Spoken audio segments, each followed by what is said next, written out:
Hey, I'm Gal Shakir, and this is my NLP course final project presentation. And do language models have tact? So, as I guess, most of us just learned from their life experience and their experience as human beings living in their communities. And we don't just end our conversations, our interactions with other humans, and we usually play some kind of joint ritual with our companions for the conversation. And research shows that this is something real. This is something very research, mainly in psychology, and it also those researchers also present that humans usually don't very good at both agreeing on where is the appropriate place to play this kind of ritual in the conversation timeline, and second, they don't really good at telling when it is about to come. And so this project comes and ask whether we can train a language model to anticipate this point in time, a point where it's appropriate to call off the conversation. And specifically, we ask if the language model can find those signals, those predictors in the conversation words, in the semantics, rather than just watching the clock proceeding and guessing that, okay, the conversation takes too long, maybe it's time to call off. And the second research question is if it does. So to ground those research questions into formal, more rigorous task definition, we take uh, we take some conversation between two speakers. We freeze the conversation at some cut. This is the cut I. Then um, we also know by, let's say by annotation or by some oracle, where the closing ritual starts. This is where you see the A star, the anchor.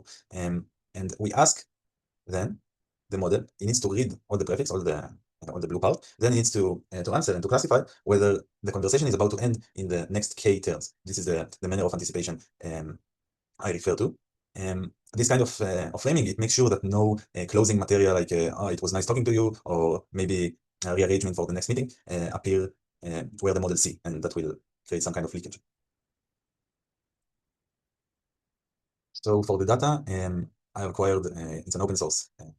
It can be acquired by anyone. It's the Switchboard Dialogue Act dataset. It's composed of about 1,000 phone conversation. It was transcribed by humans and also annotated with the Dialogue Act recognition labels um, by humans. So all gold truth are human labeled and human annotated. The setup of the calls is that two strangers they get some topic to discuss, and they both aware of at least to some extent. Sometimes they get confused and they forgot they are time limited. But they are time limited to 5 minutes. On the first, some of them to 5 minutes, and some of them also to 10 minutes. But they are time limited, and they know it. So, so beside the nice benefit of switchboard being annotated, it's also imposed caveats for the way we wanted to reference the task.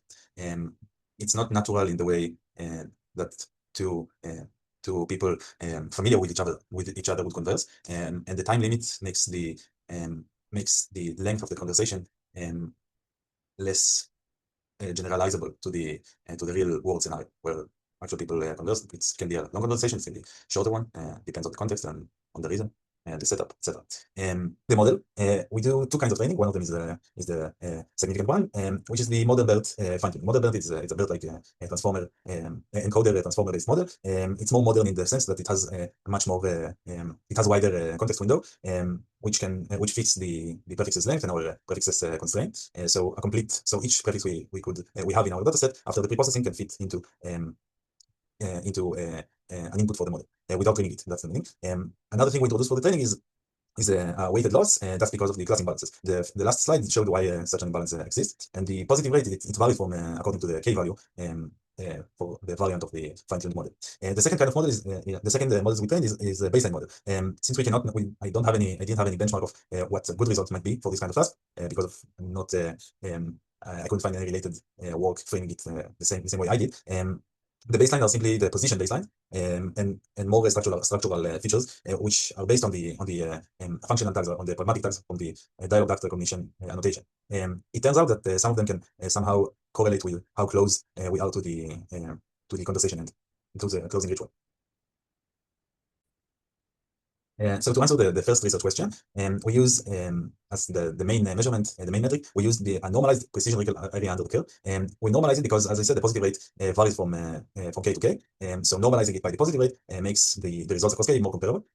This specific table, it compares the semantic aware modern BERT with the shallow baseline classifier. And the research question answer is yes. I mean, across K, so the modern BERT performs better. The gains become more wider when we decrease K. with k equals 3 is the best one. When I proposed the final project, I had much more ideas in mind, and they can still apply. I think at least. The first one is the hardness of this task.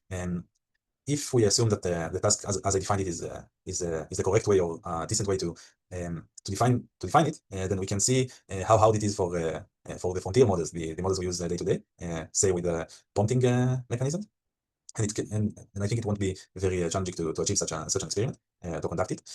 Second is that in advance, initially I acquired also the Candor dataset. I asked it from the from uh, from uh, from its owners.